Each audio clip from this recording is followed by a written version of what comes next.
Hello everyone and welcome back to this new video. Today I will be reviewing the Canon EOS M50 Mark II. Some of you might have noticed an upgrade in video quality recently, and I've even uploaded a video about building a camera rig for this camera.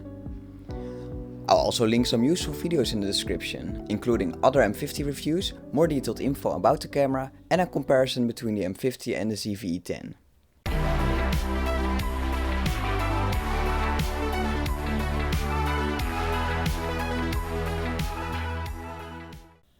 Backstory. I bought this camera second-hand in October of 2024 and I've been using it for about 5 months now.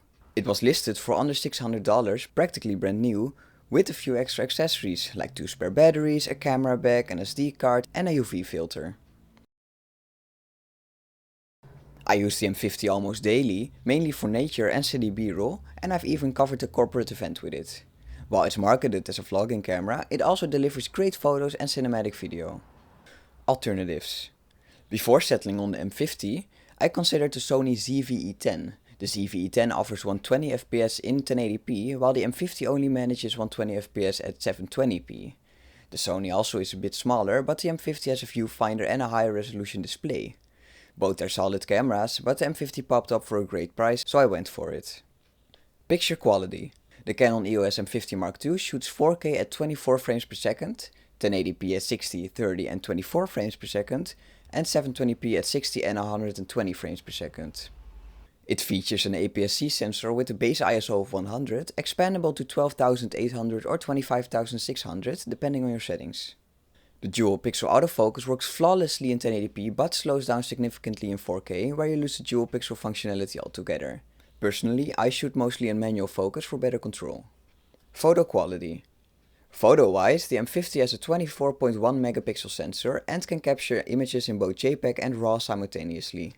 Perfect for anyone who likes to fine-tune their shots in post sometimes. The colors look great straight out of the camera, but the RAW files give you more flexibility if you want to adjust the look to fit your style. The shutter speed is quick enough to freeze fast-moving subjects. For example, I managed to capture raindrops mid-air for this shot. Pros. There's a lot to like about the Canon M50 Mark II. One of my favorite features is the fully articulating screen.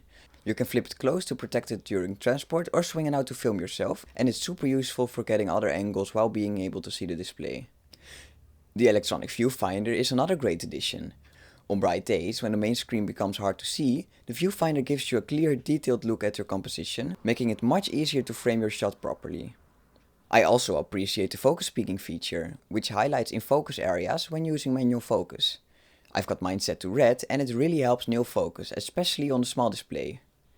Beyond that, the M50 lets you customize several buttons, so you can easily access frequently used settings without digging through menus. Wireless connectivity is another plus. You can connect the camera to your phone, which lets you use it as an external display, though there is a bit of latency, or quickly transfer photos for sharing on social media. Cons. Of course, the M50 Mark II isn't perfect. One drawback is the crop factor when shooting in 4K. It's not extreme, but it does narrow your field of view. On top of that, you lose dual pixel autofocus in 4K, making it less reliable for fast moving subjects compared to 1080p. The mic port placement is another annoyance. When you plug in an external microphone, the cable blocks the screen from fully rotating, which limits your viewing angles. Similarly, the HDMI port is located on the right hand grip, so if you want to use an external monitor, you'll likely need to add a side handle to be able to hold the camera.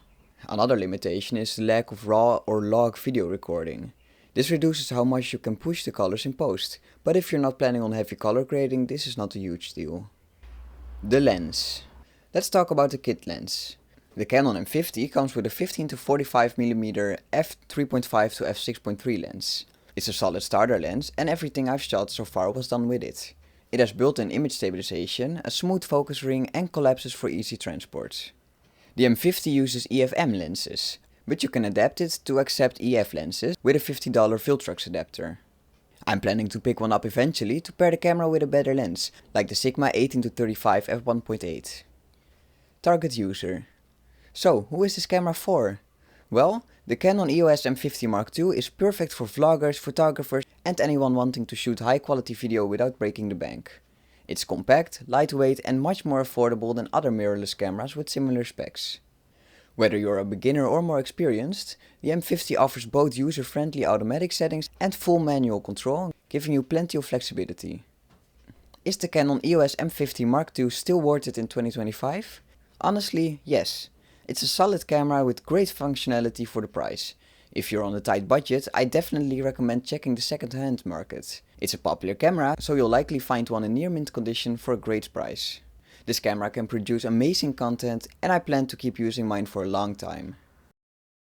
If you have any questions or think I missed something, drop a comment below. Also check out the description for more helpful videos, including other M50 reviews, more info about the M50 and a comparison with the ZV-E10. Thank you very much for watching and I'll see you in the next video.